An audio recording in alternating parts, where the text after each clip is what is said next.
The rescue ship arrived on a bright morning when both suns were shining and the settlement was humming with activity. Captain Sorak of the Galactic Survey Corps had expected to find desperate survivors huddled around the wreckage of the Harmony's edge, barely alive after 2 months on an uncharted and presumably hostile world. Instead, his sensors detected a thriving community with advanced infrastructure, abundant energy sources, and what appeared to be a small city's worth of new construction. "Are we sure this is the right planet?" he asked his navigator as their ship descended toward the crash site. "Coordinates match perfectly, sir," the navigator replied. "But I'm reading multiple species signatures, organized settlements, and—" "Is that agricultural development?" Captain Sorak had been conducting rescue operations for 30 years. He had never seen anything like this. The rescue team landed their ship in a clear area that had obviously been prepared as a landing pad. They were greeted not by desperate survivors, but by a welcoming committee that included representatives from all the original species, plus several types of local creatures that seemed to be acting as official greeters. Jinwoo stepped forward as the apparent spokesperson for the community. He looked healthy, well-fed, and completely relaxed. Behind him, the other survivors smiled and waved as if they were hosting a garden party instead of being rescued from a survival situation. "Welcome to New Harmony Station," Jinwoo said cheerfully. "We've been expecting you. Would you like a tour of our facilities?" Captain Sorak stared at the scene before him. Where the crash site should have been, he saw elegant buildings that seemed to grow out of the landscape itself. Crystal formations provided structural support and beautiful lighting. Living plants formed walls and roofs that breathed with the wind. Solar collectors and geothermal systems provided clean energy. Gardens and workshops and laboratories spread out in all directions. What is this place?" he asked. "This is what happens when you build for living instead of just surviving," Dowan said, joining the conversation. "We discovered that cooperation creates possibilities that individual effort cannot achieve." The rescue team was led through the settlement, and each new area revealed more wonders. The library had become a research institution that contained more cross-species knowledge than most planetary universities. The food production systems were feeding everyone while also improving the local ecosystem. The workshops were producing innovations that combined technologies from multiple species in ways that had never been attempted before. "How long did you say you've been here?" Captain Sorak asked.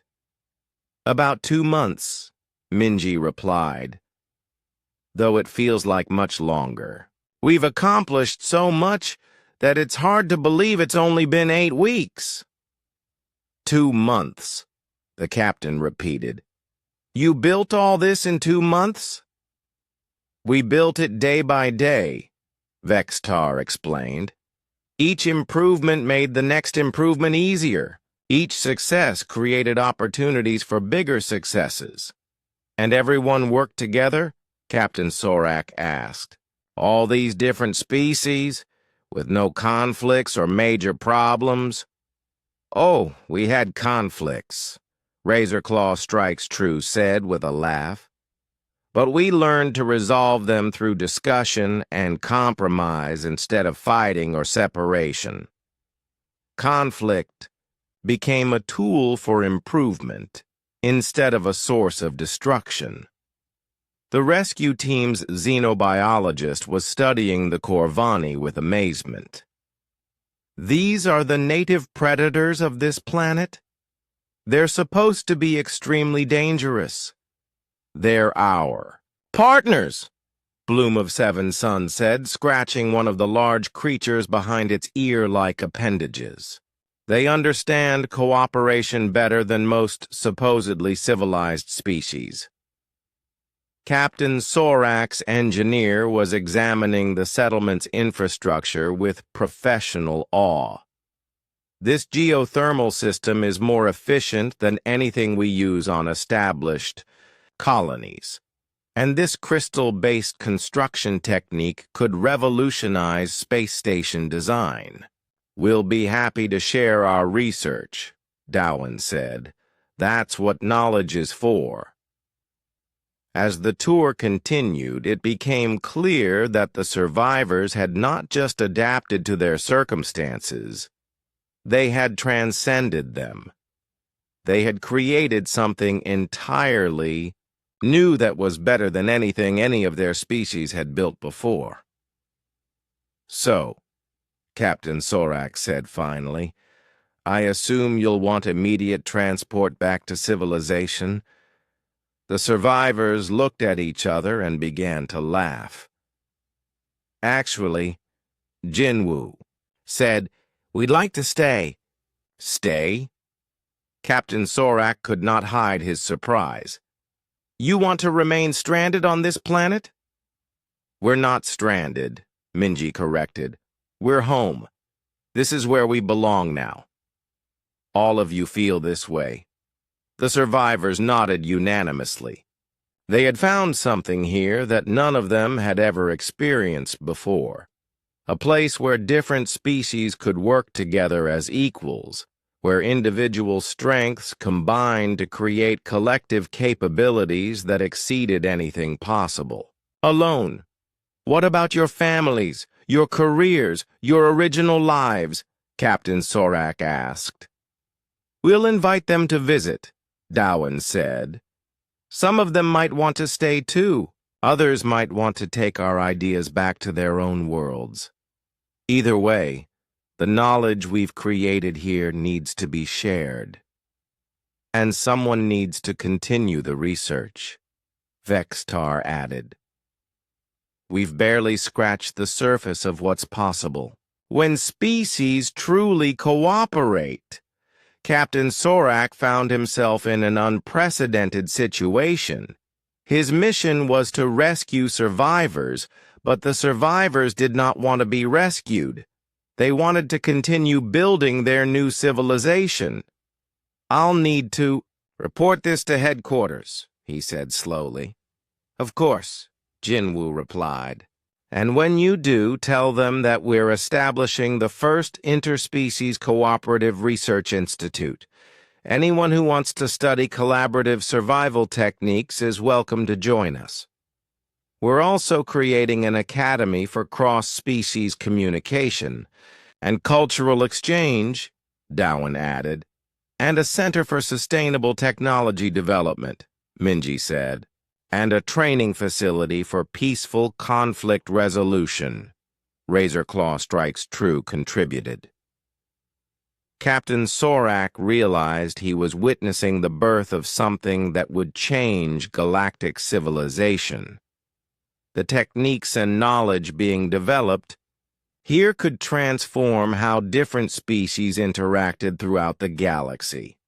I think, he said carefully, that headquarters is going to want to establish a permanent diplomatic presence here. That would be wonderful, Bloom of Seven Suns said. We have plenty of room, and we're always eager to learn from new perspectives. The rescue ship left 3 days later, but not with refugees. It carried ambassadors, researchers, and teachers who would spread the word about what had been accomplished on the planet that would soon be known as New Harmony. The settlement continued to grow and evolve. Species from across the galaxy came to study the collaborative techniques that had been developed there. What had started as a desperate survival situation had become a beacon of hope for peaceful cooperation between different forms of life. Years Later, when students studied the history of interspecies relations, they would learn about the crash of the Harmony's Edge and how 3 humans had responded to crisis not by building walls and weapons, but by building a smoker, comfortable seating, and a library. They had shown the galaxy that survival was not about being stronger than your environment or your enemies. It was about being wise enough to turn your environment into your ally and your enemies into your friends. The smoker still sent up its aromatic smoke each day, but now it was a symbol of something much larger, the idea that the best solutions to impossible problems come not from fighting harder, but from living better, and the universe had become a more hopeful place because of it. The rescue ship arrived on a bright morning when both suns were shining and the settlement was humming with activity. Captain Sorak of the Galactic Survey Corps had expected to find desperate survivors huddled around the wreckage of the Harmony's Edge, barely alive after 2 months on an uncharted and presumably hostile world. Instead, his sensors detected a thriving community with advanced infrastructure, abundant energy sources, and what appeared to be a small city's worth of new construction. "Are we sure this is the right planet?" he asked his navigator as their ship descended toward the crash site. "Coordinates match perfectly, sir," the navigator replied. "But I'm reading multiple species signatures, organized settlements, and—" "Is that agricultural development?"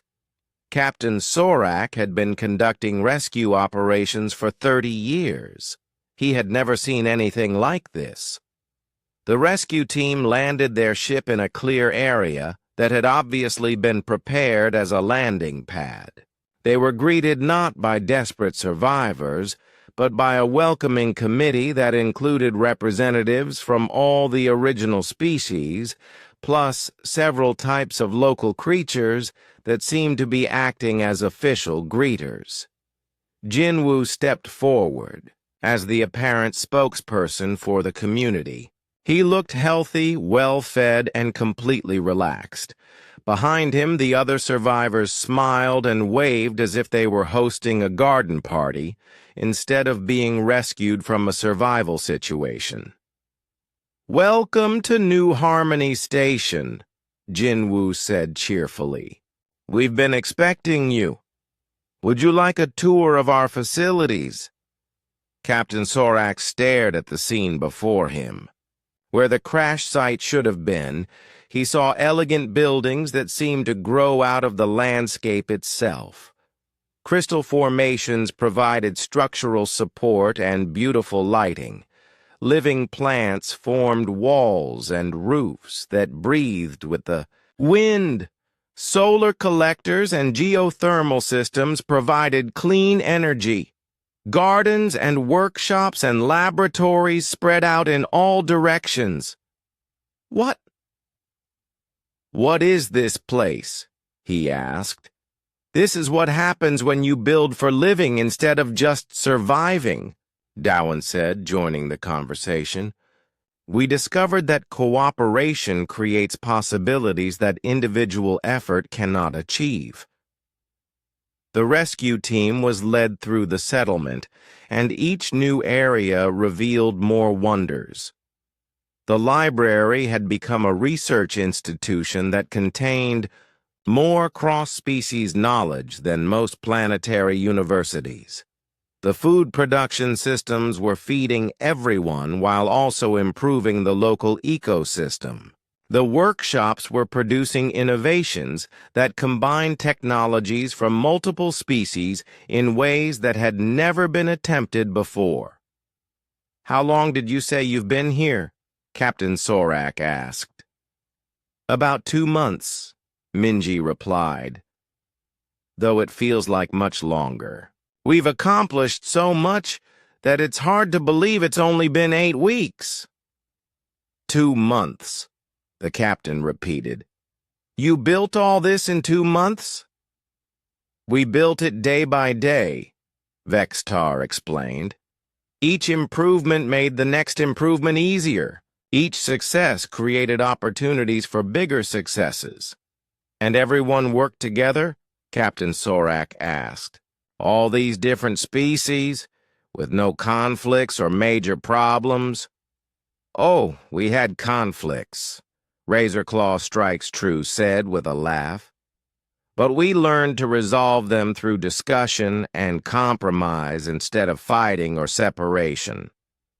Conflict became a tool for improvement instead of a source of destruction. The rescue team's xenobiologist was studying the Corvani with amazement. These are the native predators of this planet? They're supposed to be extremely dangerous. They're our partners, Bloom of Seven Suns said, scratching one of the large creatures behind its ear-like appendages. They understand cooperation better than most supposedly civilized species. Captain Sorak's engineer was examining the settlement's infrastructure with professional awe. This geothermal system is more efficient than anything we use on established colonies. And this crystal-based construction technique could revolutionize space station design. We'll be happy to share our research, Dowan said. That's what knowledge is for. As the tour continued, it became clear that the survivors had not just adapted to their circumstances, they had transcended them. They had created something entirely new that was better than anything any of their species had built before. So, Captain Sorak said finally, I assume you'll want immediate transport back to civilization. The survivors looked at each other and began to laugh. Actually, Jinwoo said, We'd like to stay. Stay? Captain Sorak could not hide his surprise. You want to remain stranded on this planet? We're not stranded, Minji corrected. We're home. This is where we belong now. All of you feel this way. The survivors nodded unanimously. They had found something here that none of them had ever experienced before. A place where different species could work together as equals, where individual strengths combined to create collective capabilities that exceeded anything possible. Alone. What about your families, your careers, your original lives? Captain Sorak asked. We'll invite them to visit, Dowan said. Some of them might want to stay too. Others might want to take our ideas back to their own worlds. Either way, the knowledge we've created here needs to be shared. And someone needs to continue the research, Vextar added. We've barely scratched the surface of what's possible. When species truly cooperate, Captain Sorak found himself in an unprecedented situation. His mission was to rescue survivors, but the survivors did not want to be rescued. They wanted to continue building their new civilization. I'll need to report this to headquarters, he said slowly. Of course, Jinwoo replied. And when you do, tell them that we're establishing the first interspecies cooperative research institute. Anyone who wants to study collaborative survival techniques is welcome to join us.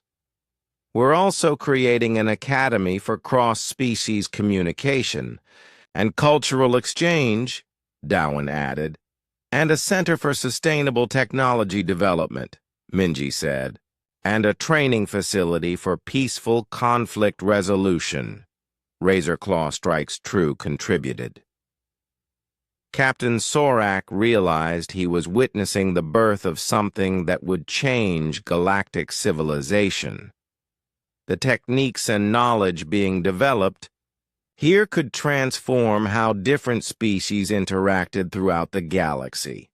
I think, he said carefully, that headquarters is going to want to establish a permanent diplomatic presence here. That would be wonderful, Bloom of Seven Suns said. We have plenty of room, and we're always eager to learn from new perspectives. The rescue ship left 3 days later, but not with refugees.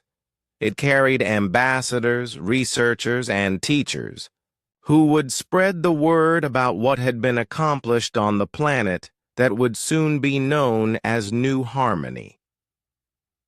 The settlement continued to grow and evolve. Species from across the galaxy came to study the collaborative techniques that had been developed there.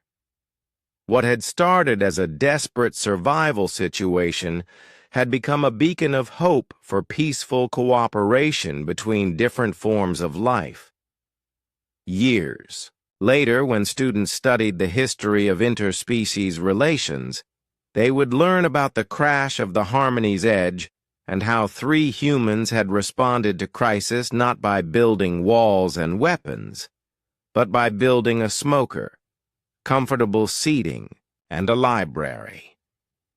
They had shown the galaxy that survival was not about being stronger than your environment or your enemies. It was about being wise enough to turn your environment into your ally and your enemies into your friends.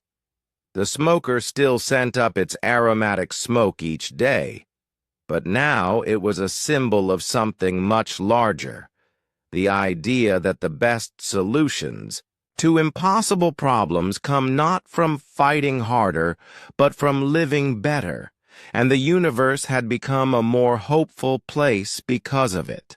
The change began slowly, then accelerated like water flowing downhill. Vextar was the first to abandon his crystal dome. He approached Jinwu hesitantly, his crystalline form reflecting the warm light from the smoker. Could I perhaps try some of your food? He asked. Crystalline beings did not usually eat the same things as other species, but the smell from the smoker had been driving him crazy for days. Of course, Jinwu said warmly. Though I should warn you, I don't know how your metabolism will handle our food. I have some ideas about that, Minji said, looking up from her research notes. I've been studying the mineral content of the local plants. If we prepare them right, they should be compatible with crystalline biology. Working together, they prepared a meal that Vextar could safely digest. It was unlike anything he had ever experienced. The food was not just nutrition, it was flavor, texture, warmth, and satisfaction all combined into something that felt like joy in his mouth. This is extraordinary, he said, his crystal voice ringing with amazement. How does adding flavor improve the nutritional value? It doesn't improve the nutrition, Dowan explained. It improves the experience of being nourished. And when you enjoy eating, your body processes food better.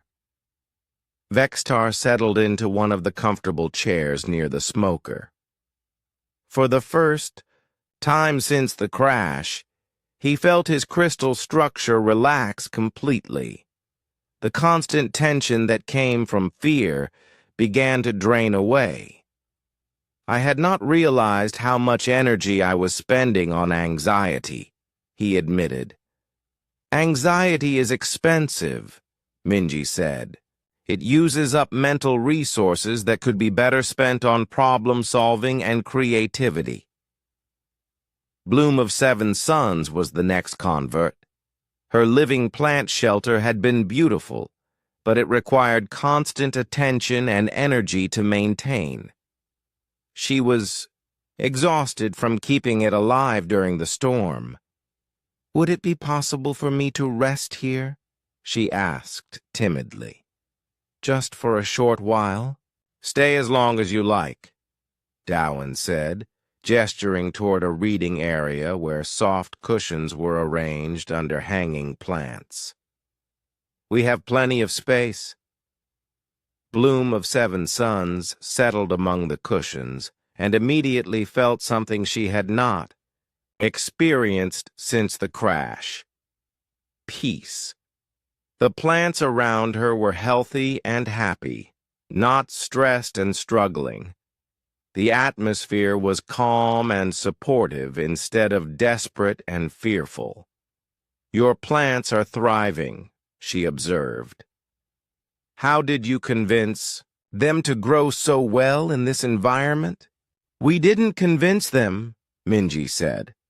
"We created conditions where they wanted to grow: good soil, proper water, protection from the worst weather, and plenty of company from other plants." "Company? Plants are social creatures," Jinwoo explained. "They communicate through chemical signals and root networks. Isolated plants are stressed plants. Happy plants need community just like everyone else." Bloom of Seven Suns had never thought about plants needing friendship, but it made perfect sense once she considered it. Her shelter plants had been working alone, fighting for survival. The human plants were working together, supporting each other. Razor Claw Strike's True was more resistant to change. His predator instincts told him that the human camp was too open, too trusting, too vulnerable. But his flooded bunker was becoming unlivable, and he had nowhere else to go. "I do not understand how you can feel safe here," he growled, pacing around the edges of the settlement. "There are no walls, no defensive positions, no escape routes." "There are lots of escape routes," Minji said calmly. "We just don't call them that. We call them paths to interesting places." She showed him the network of trails that connected different areas of the settlement. They led to water sources, food gathering areas, observation points, and comfortable resting spots. Any of them could be used for quick movement if needed, but they were designed for exploration and enjoyment rather than emergency evacuation. "And we do have defenses," Jinwoo added. "The Corvani are excellent guards.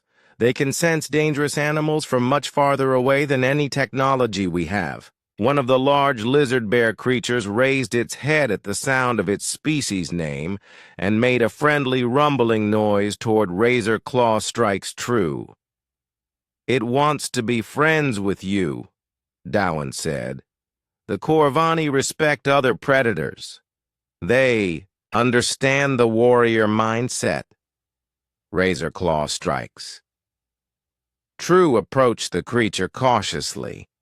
Up close, he could see intelligence in its eyes, along with something that looked like respect. The Corvani sniffed him carefully, then made a sound that was clearly approval. "It says you smell like a proper hunter," Minji translated. "That's a high compliment in their culture." Despite himself, Razor Claw Strike's True felt pleased by the recognition. He had been thinking of these creatures as dangerous animals, but they were clearly sophisticated beings with their own honor codes. The other survivors followed similar patterns. Each one initially approached the human settlement with skepticism or desperation, but found themselves transformed by the experience. The Nebuloids discovered that the human camp's open design allowed for much better gas circulation than their sealed caves. They could breathe more easily and think more clearly in the relaxed atmosphere. The hive minds found that the library's knowledge-sharing approach enhanced their collective intelligence in ways they had never experienced. Instead of just combining their own thoughts, they could access information from dozens of different species and cultures. The photons were amazed by the variety of energy sources available in the human settlement. The smoker's heat, the bioluminescent plants, the emotional warmth of friendship, and the intellectual energy of learning all provided different types of nourishment for their energy-based bodies. Within days, the area around the crash site had transformed from a collection of isolated survival shelters into a genuine community. Different species worked together on projects that benefited everyone. Knowledge and resources were shared freely. Meals became social events where everyone contributed something unique. "This is remarkable," Vextar said during one of their evening gatherings around the smoker. "We are accomplishing more together than we ever could separately." "That's the whole point," Dowan said, reading from one of his books. "Listen to this passage from a Terran anthropologist. Humans survived not because they were the strongest or fastest, but because they were the best at cooperation. They turned strangers into friends and friends into family." "Is that how humans always solve problems?" Bloom of Seven Sons asked. "By building communities?" "Not always," Minji admitted. "Sometimes we fight and compete just like everyone else. But our best solutions usually involve bringing people together instead of pushing them apart." "Why?" Razorclaw Strikes True asked. His warrior training had taught him to trust only his own strength and skills. "Because no one person can know everything or do everything," Jinwoo explained. "But a group of friends working together can accomplish miracles." "Even on hostile alien planets?" Vextar asked. "Especially on hostile alien planets," Dowan said, with a smile. "The more impossible the situation, the more you need the combined wisdom, skills, and support of a community." The other survivors looked around at what they had built together in just a few days. They had not just survived. They had created something beautiful and meaningful. They had turned a crash site into a home, and they were just getting started. When the storm finally ended, the other survivors emerged from their shelters to find a completely transformed world. The acid rain had washed the landscape clean, revealing hidden colors in the rocks and plants. The two suns shone through clear air, making everything sparkle like jewels. But the biggest transformation was in the human camp. Where before there had been just a metal box, some furniture, and a pile of books, now there stood a proper settlement. The humans had indeed built shelter, but not in any way the other species would have recognized.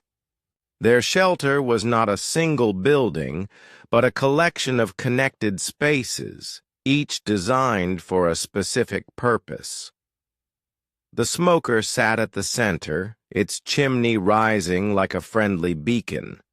Around it were comfortable seating areas with soft cushions and small tables.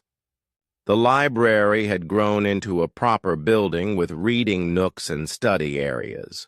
Most surprising of all, the lizard bear creatures were part of the settlement. Several of the large predators lounged near the smoker, looking completely relaxed. One of them was even wearing what looked like a collar made of braided plant fibers. "How is this possible?" Vexitar asked as he approached the human camp. His crystal dome had survived the storm, but just barely. He was exhausted from spending days in constant fear.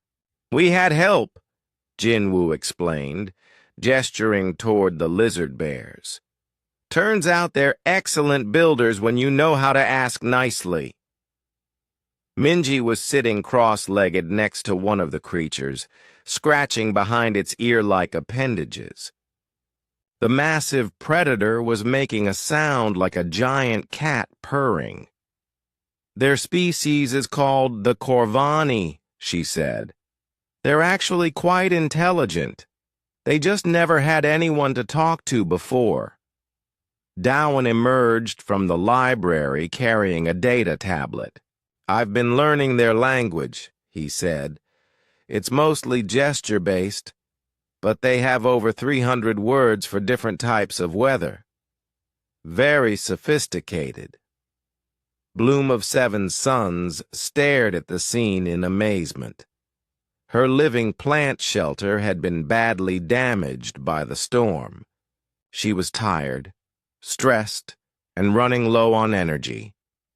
But here were the humans, looking rested and cheerful after the same terrible experience. "You look healthy," she said uncertainly. "We feel great," Minji replied.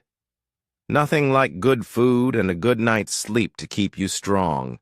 "Good night's sleep?" Razorclaw Strikes True had emerged from his flooded bunker. His fur was wet and matted, and he looked like he had not slept in days. "How could you sleep during that storm?" "Why wouldn't we?" Jinwoo asked. "We were warm, dry, and safe. The sound of rain on the roof was actually quite soothing." "What roof?" Vexitar demanded. "Yesterday there was no roof." Dowan pointed upward. Above the human settlement, a canopy of woven plant fibers and salvaged ship materials created a protective covering. It looked like it had been there for weeks, but everyone knew it had not existed the day before. "The Corvani helped us build it during the storm," Minji explained. "They're amazing in bad weather. Their 6 legs make them incredibly stable, and their claws can work in conditions that would be impossible for us."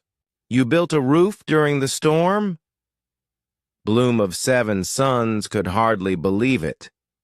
"That should have been impossible." "It wasn't easy," Jinwoo admitted. "But when you have good food to keep everyone motivated and a warm place to rest between work sessions, amazing things become possible."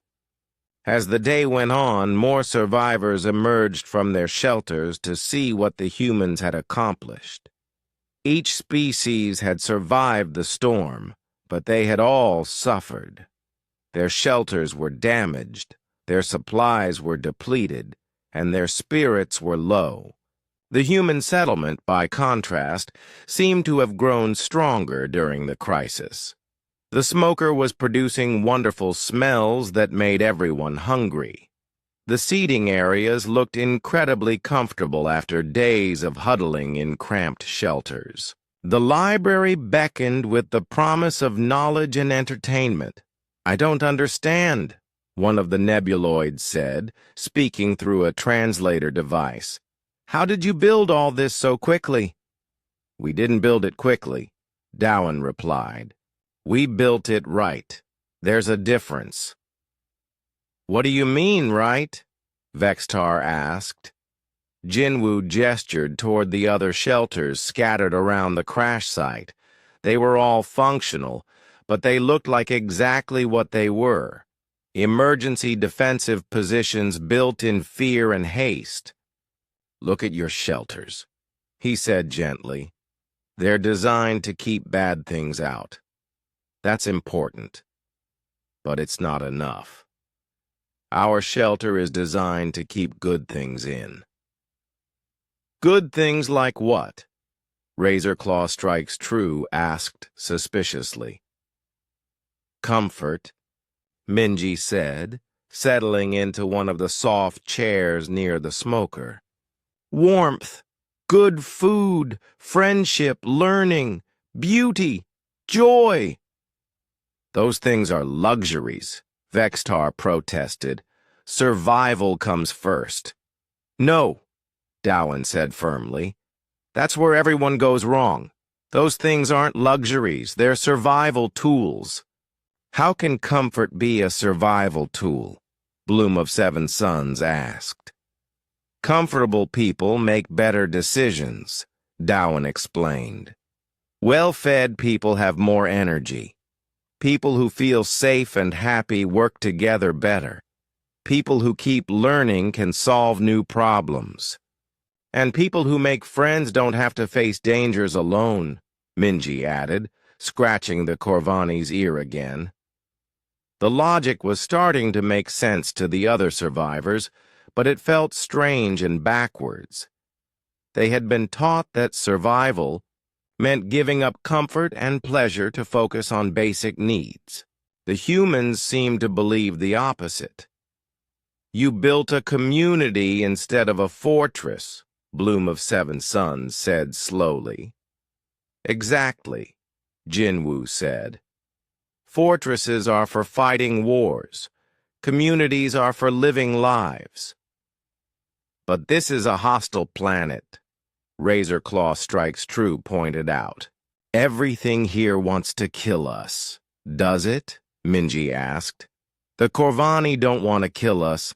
The plants I've been studying are actually quite helpful once you understand them. Even the weather isn't really hostile, it's just different from what we're used to. The acid rain definitely wants to kill us, Vextar said. The acid rain is just chemistry, Darwin replied. Chemistry doesn't want anything. It just is. Once you understand it, you can work with it instead of against it. Work with acid rain? Razor Claw Strikes True could not believe what he was hearing. We've been collecting it, Minji said. When you neutralize the acid, it becomes excellent water for certain types of plants. The Corvani showed us which ones. The other survivors looked around the human settlement with new eyes. Everything they saw supported what the humans were saying. The shelter was strong and weather-resistant, but it was also beautiful and comfortable. The Corvani were fearsome predators, but they were also helpful allies. The hostile environment had been transformed into a productive home. You've been here less than a week, Vextar said slowly. How did you learn so much so quickly? We kept our minds open, Darwin said. Fear closes minds, comfort and curiosity open them. And we focused on making life better instead of just making life longer, Jinwoo added. Funny thing about that approach, it actually makes life longer too. One by one, the other survivors began asking if they could join the human settlement. Their own shelters were functional, but they were not homes. The human camp offered something none of them had built for themselves, a place where survival felt like living instead of just not dying.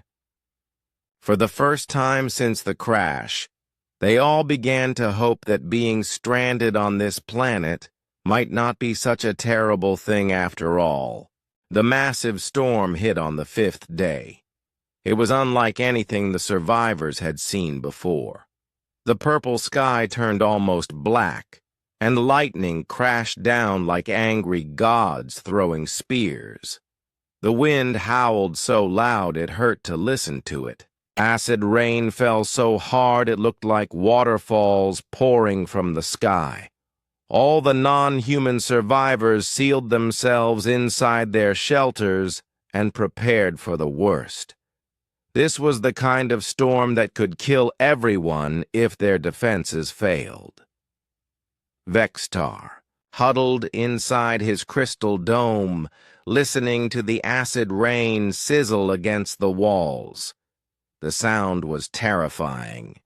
Each drop that hit the crystals made a small crack. If enough cracks formed, the whole dome might collapse. Bloom of Seven Suns felt, her living plant shelter shivering with fear. The plants that formed her walls were in pain from the acid rain. She had to constantly encourage them to keep growing and healing, or they would give up and die. Razor Claw Strikes True was deep underground in his bunker, but even there he could hear the storm raging above. Water was starting to leak through the ceiling. If the storm lasted too long, his hideout would flood. All the other survivors were facing similar problems. Their shelters were strong, but this storm was testing every defense they had built.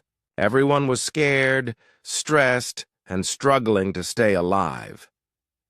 "Humans," Vextar called over the radio during a brief break in the lightning, "please tell me you have found proper shelter."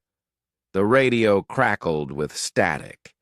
Then, incredibly, Jinwoo's voice came through clear and calm. "We're doing great," he said. "Actually, this storm is perfect timing." Perfect timing? Vextar could not believe what he was hearing. Perfect timing for what? For slow cooking, Minji's voice explained. Long. Storms are ideal for smoking large cuts of meat. We've got those whole lizard bear haunches that our new friends brought us yesterday. Vextar felt like his crystal brain was going to shatter. The humans were talking about cooking techniques while the worst storm in planetary history was trying to kill them all. "Where are you taking shelter?" Bloom of Seven Suns asked desperately. "Right here where we always are," Dowan replied. "We've got everything we need." Through the radio, the other survivors could hear something impossible. They could hear the humans talking together in relaxed, comfortable voices. They could hear the crackling of a fire. They could even hear what sounded like pages turning, as if someone was reading a book. "This cannot be real," Razor Claw Strikes True growled. "No one can be comfortable in this storm." But the evidence of their ears told a different story. Not only were the humans comfortable, they sounded like they were having a wonderful time. "Oh, this is interesting," Dowan was saying. "Listen to this passage about storm patterns on high-gravity worlds. It explains exactly why we're getting these rotating electrical discharges." "That's fascinating," Minji replied. "It matches what I observed about the atmospheric density here. The science is beautiful." "Beautiful?" Vextar asked in disbelief. "You think this deadly storm is beautiful?" "Of course," Jinwoo said. "Look at those lightning patterns. And listen to how the wind changes pitch as it moves through different terrain. It's like the planet is singing." The other survivors could not understand this perspective at all. The storm was a terrifying threat that might kill them. How could anyone find it beautiful or interesting? As the hours passed, the storm grew even worse. Hail began falling along with the acid rain. The hailstones were as big as fists and hit the ground with explosive force. The temperature dropped rapidly, turning the world into a freezing acid nightmare. Inside their shelters, the non-human survivors dealt with new problems.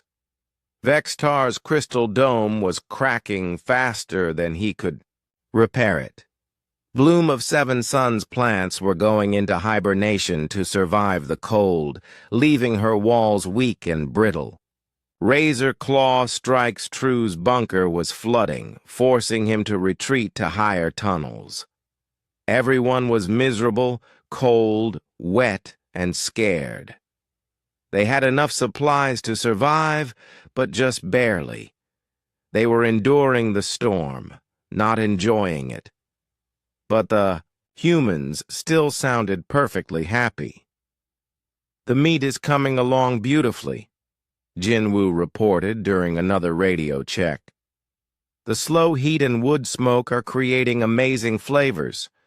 You can really taste the difference when you take time to do it right. I've been reading about traditional smoking techniques from 17 different worlds, Dowan added. Each species has developed unique approaches based on their local ingredients and climate conditions. And I've identified 3 new spice plants that grow around here, Minji said excitedly. They have compounds that would work perfectly with smoked meats. We're going to have a feast when this storm ends. Feast. They were talking about having a feast while everyone else was fighting. For survival. How are you not dead? Razor Claw Strikes True finally asked bluntly. You have no shelter. You have no protection. You should be freezing and dissolving in acid rain right now. There was a pause. Then Jinwoo chuckled. Who says we don't have shelter? He asked. We have seen your camp, Vextar protested. You built a cooking device, some furniture, and a book collection. None of those things provide protection from storms. Sure they do, Minji said. Just not in the way you're thinking about protection. Before anyone could ask what that meant, Dowan's voice came over the radio with a new tone. He sounded like a teacher about to explain something important.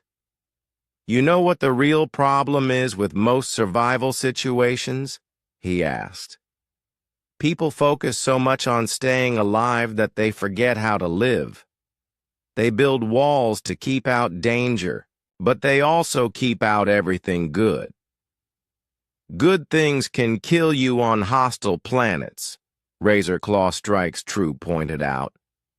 Some good things can kill you, Dowan agreed, but some good things can save you. The trick is learning the difference. What good things? Bloom of Seven Suns asked. She was genuinely curious now, despite her fear. Well, Jinwoo said thoughtfully, good food keeps your body strong and your mind sharp. Comfortable seating helps you rest properly and think clearly. Books and learning help you understand your environment instead of just fearing it. And friends, Minji added. The lizard bears we met aren't just predators. They're intelligent creatures who understand cooperation. They've been helping us gather materials and warning us about other dangers. Friends? Vextar asked. You made friends with deadly predators? They're only deadly if you treat them like enemies, Dowan explained. We treated them like neighbors.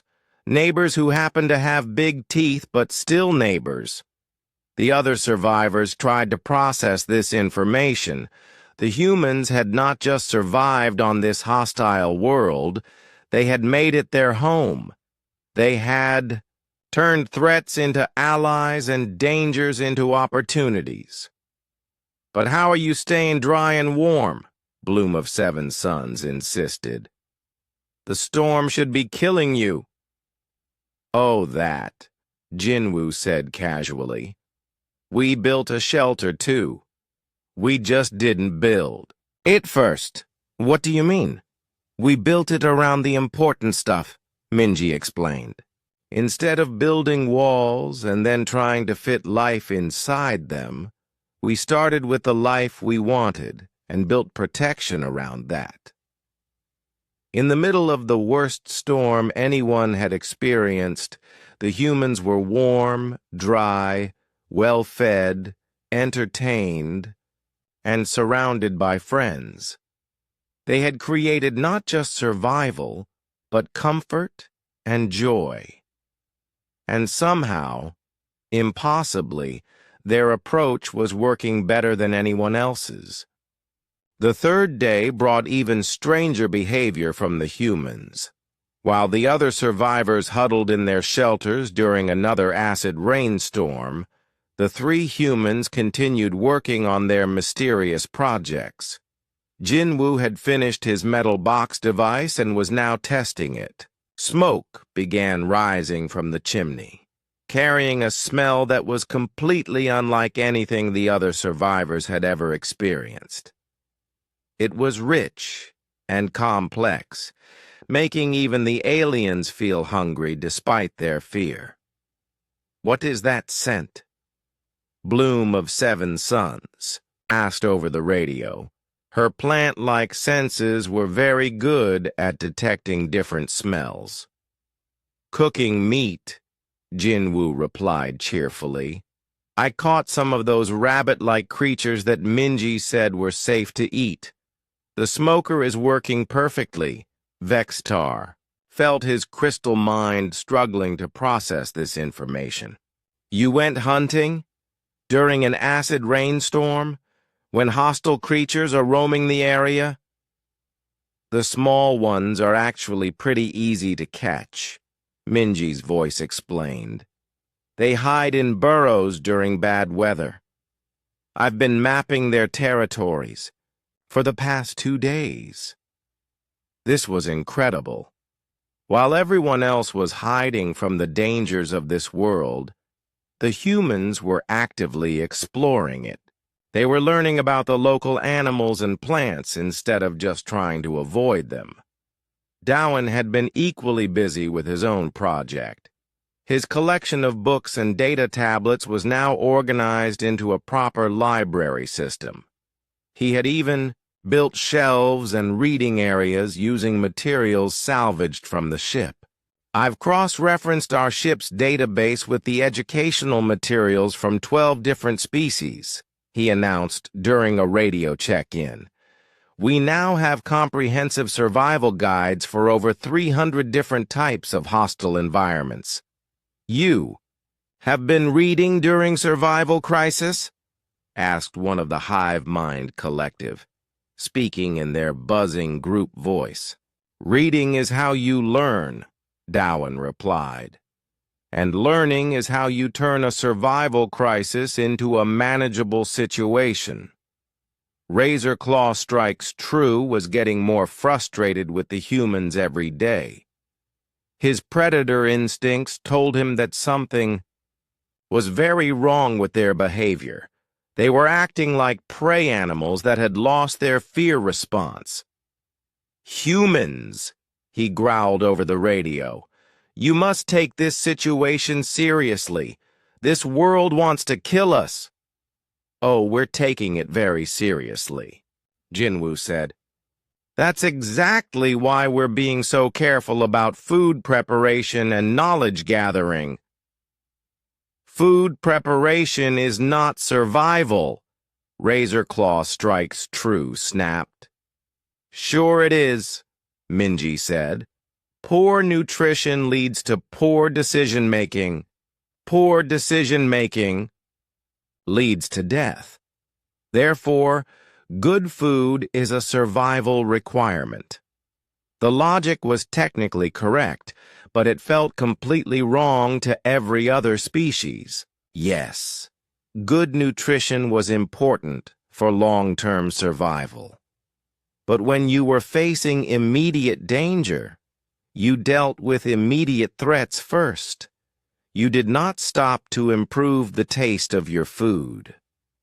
As the days passed, the pattern continued. The non-human survivors spent their time improving their shelters, gathering emergency supplies, and preparing for attacks from hostile wildlife or environmental disasters. They lived in constant stress, always ready for the next threat. The humans, meanwhile, seemed to be treating the whole situation like an extended camping trip. Jinwoo had perfected his smoking technique and was now preserving large amounts of meat from local animals. The smoker produced steady streams of aromatic smoke that made everyone hungry, even when they were supposed to be focused on survival. Minji had created detailed maps of the local area, showing which plants were edible, which animals were dangerous, and where the safest water sources could be found. Her scientific approach was methodical and thorough, but it seemed to show no urgency at all. Dowen had organized reading sessions where he would share interesting information from his growing library. He read aloud from survival guides, cultural, histories, and even poetry from different worlds. His voice was calm and soothing, as if they were sitting in a peaceful library instead of on a hostile alien planet. "The humans are in denial," Vextar said during a private communication between the non-human survivors. "They are refusing to accept the reality of our situation." "Or they are insane," Razor Claw Strikes True growled. "Battle stress can break minds. Maybe the crash damaged their ability to feel fear. But they seem so happy," Bloom of Seven Suns said uncertainly. "Their voices sound relaxed and content. That is not how insane people usually sound." It was true. The humans did not sound like people who were mentally broken. They sounded like people who were exactly where they wanted to be, doing exactly what they wanted to do. On the fourth day, a new crisis arose. A pack of large predators approached the crash site. They looked like a cross between bears and lizards, with 6 legs and teeth like knives. Their howls echoed across the landscape as they hunted for food. All the non-human survivors sealed there, shelters completely and prepared for siege conditions. These creatures could probably break through most of their defenses if they really tried. "Humans," Vextar called urgently over the radio. "Hostile predators approaching. Take shelter immediately." There was a pause.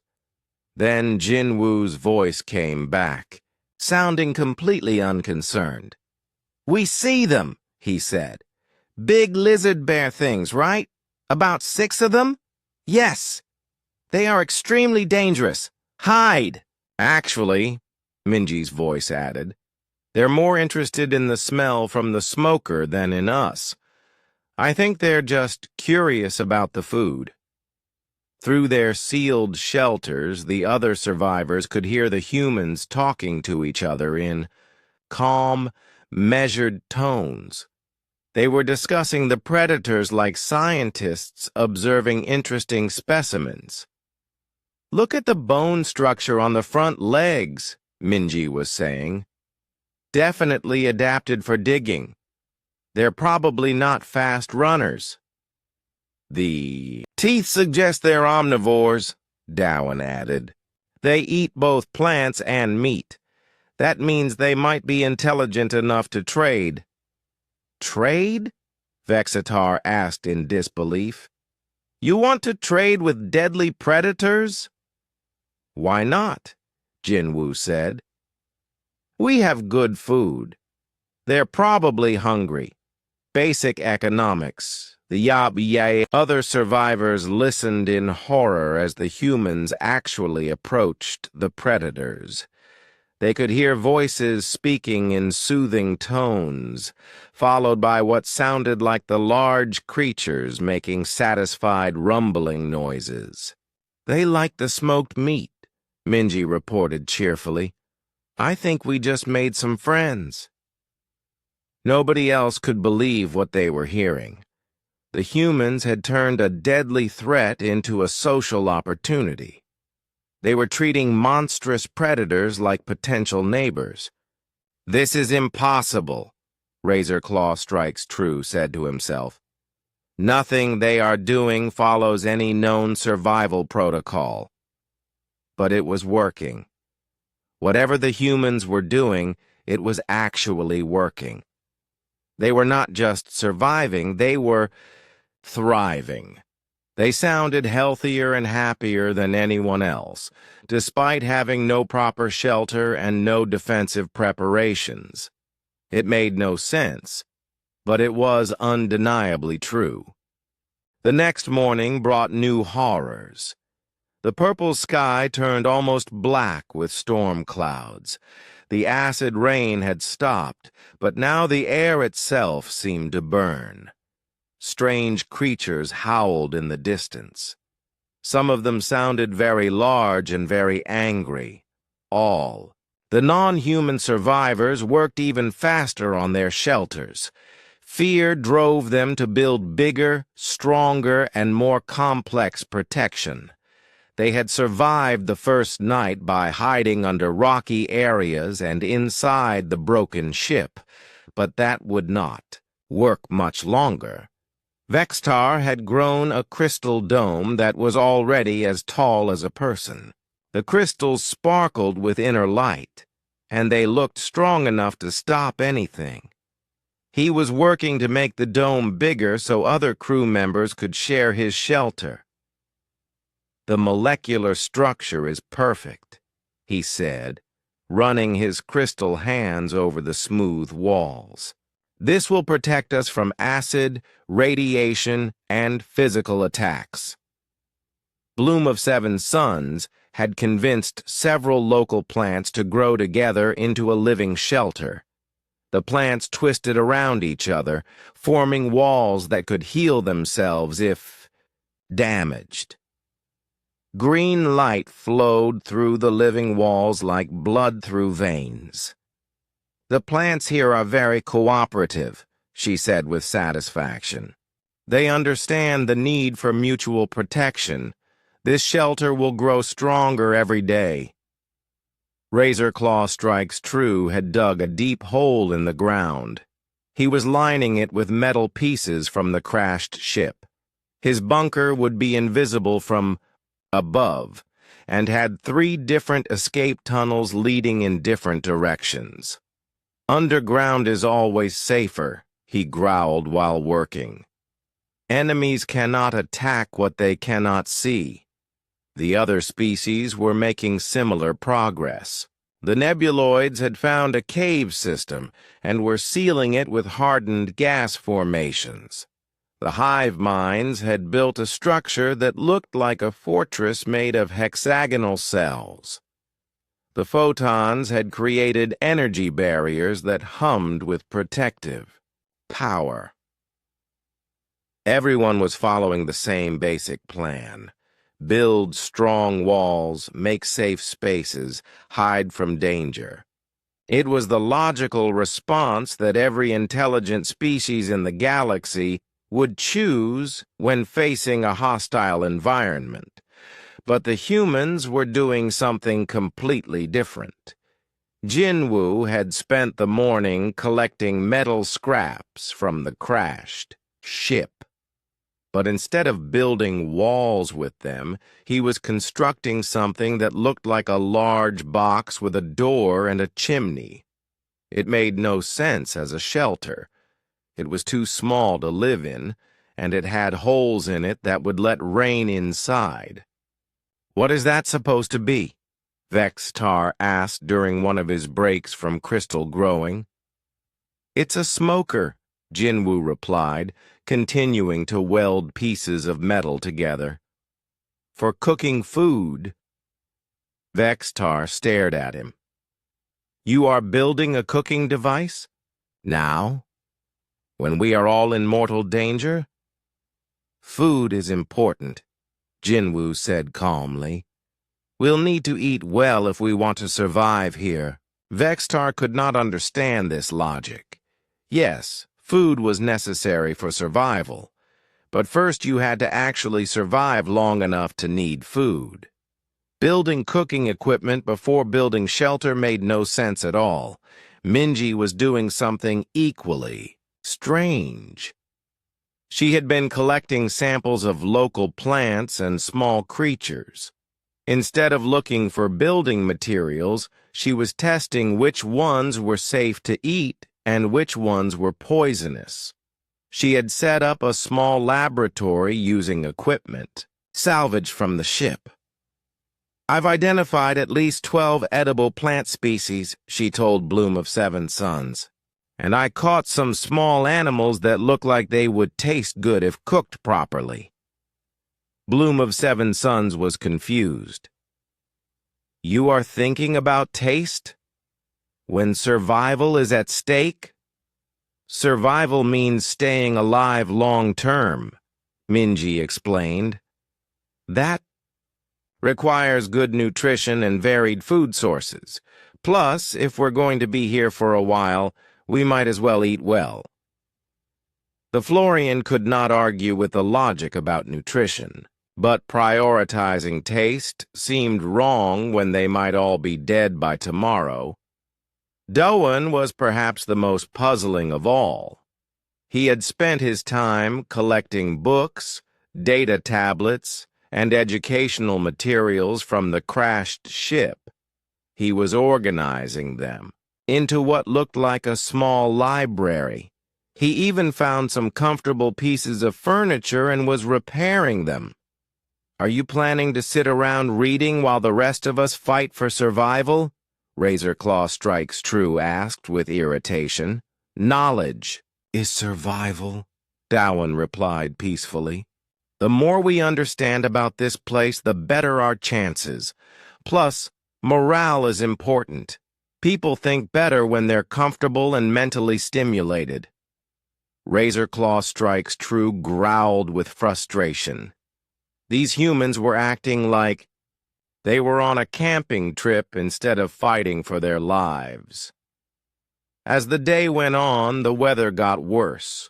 The wind picked up, howling across the landscape. Strange lights flashed in the distance, and the howling of unknown creatures got closer. Every non-human survivor worked faster and with more desperation. The humans are going to die, one of the nebuloids whispered to another. They have no protection at all. Maybe we should try to convince them to share our shelters, suggested a hive mind worker. Even if they are being foolish, we should not let them die. But when other survivors approached the humans to offer help, they were politely turned down. Thank you for the offer, Jinwoo said to Vextar, but we have our own plans. Plans for what? Vextar demanded. I see no shelter construction. I see no defensive preparations. I see only a cooking device, a pile of books, and some furniture. Those are our plans, Minji said simply. The crystal being felt like his logical mind was breaking. Nothing the humans were doing made any sense at all. By evening, the situation had become clearly divided. On one side of the crash area, every non-human species had built impressive protective structures. Crystal domes, living plant fortresses, underground bunkers, sealed caves, energy barriers, and insect-like defensive positions. Each shelter was designed to keep its occupants alive against whatever this hostile world might throw at them. On the other side, the three humans had a metal box with a chimney, some repaired furniture, and a collection of books and data tablets arranged on makeshift shelves. "This is insanity," Razorclaw Strikes True said to the other survivors. "The humans have clearly suffered brain damage in the crash. They cannot think properly anymore. Or maybe they know something we do not," Bloom of Seven Suns suggested, uncertainly. What could they possibly know that would make cooking equipment more important than shelter? Vextar asked. Nobody had an answer for that. As night fell, the wind became a howling storm. Lightning crashed down from the purple sky. The temperature dropped rapidly and frost began forming on the ground despite the earlier heat. All the non-human survivors sealed themselves into their protective shelters. They could hear each other on radio communicators, but they could not see what was happening outside their walls.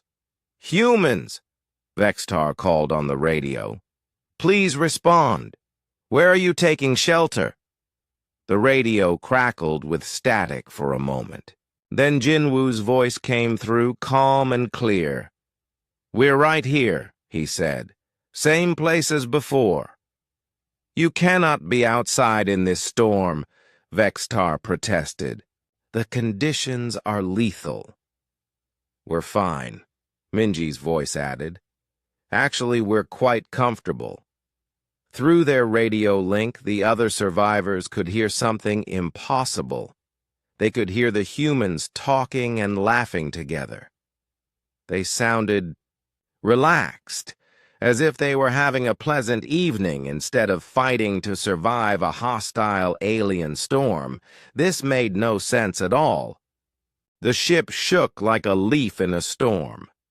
Metal screamed against metal as the hull tore apart. Sparks flew from broken panels, and smoke filled the air. Emergency lights flashed red, making everything look like a nightmare. Jinwoo Park gripped his seat as the survey ship Harmony's Edge crashed into the surface of an unknown planet. The impact threw him forward, then back, then forward again. His head hit something hard. Everything went black for a moment. When he opened his eyes, the ship was silent, except for the hissing of broken air systems. Jinwoo touched his forehead and felt blood.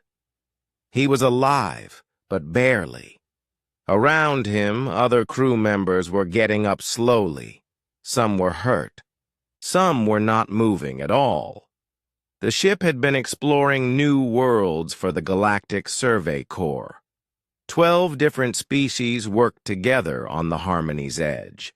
They were supposed to map safe planets for future colonies. Instead, they had become crash survivors on a world that was not on any map. Minji Kim crawled out from under a fallen panel. She was the ship's xenobiologist, which meant she studied alien life forms. Her job was to figure out if new planets were safe for living things. Now she would have to figure out if this planet was safe for them. "Everyone alive?" she called out, in the standard galactic language that all crew members knew. Voices answered from different parts of the broken ship. Jinwoo counted at least 20 survivors. That was good. The ship had carried 37 crew members when it left the last space station. Doan Lee appeared from behind a twisted metal beam. He was the cultural attaché, responsible for keeping peace between different species during long missions. His clothes were torn, but he seemed unhurt. He had a calm look on his face that made others feel better. "We need to get outside," Doan said quietly. "The ship might have radiation leaks or fires." Other survivors were already moving toward the emergency exits. Jinwoo recognized most of them. There was Vextar, the navigation officer from the crystalline species. His body looked like living rock that could think and move. Crystallines were good at math and finding directions in space. Bloom of Seven Suns was there too. She was from the Florian species, which looked like walking trees with many arms. Florians were experts at growing things and understanding how different life forms work together. Her job was environmental specialist. The scariest survivor was Razor Claw Strikes True from the Kethani species. He looked like a giant wolf that could walk on 2 legs. His species were natural hunters and fighters. He worked as the security chief, protecting the ship from dangers. Many other species were represented among the survivors. There were the gas-breathing nebuloids, the insect-like hive minds, and the energy beings called photons. Each species had different needs and different ways of thinking about problems. They all made it outside the broken ship. The alien world spread out before them. The sky was purple with two suns hanging in it. One sun was bright yellow like Earth's sun. The other was smaller and red. Strange clouds moved fast across the sky, changing colors as they went. The ground was covered with rocks and strange plants. Some plants moved when the wind hit them. Others seemed to glow with their own light. In the distance, tall mountains reached toward the purple sky. Everything smelled different here, like metal mixed with flowers. "This place doesn't look friendly," Vextar said. His crystal voice made ringing sounds when he talked. "We need shelter. Immediately." As if the planet heard him, rain started to fall. But this was not normal rain. The drops sizzled when they hit the ground. They made small holes in the metal pieces from the crashed ship.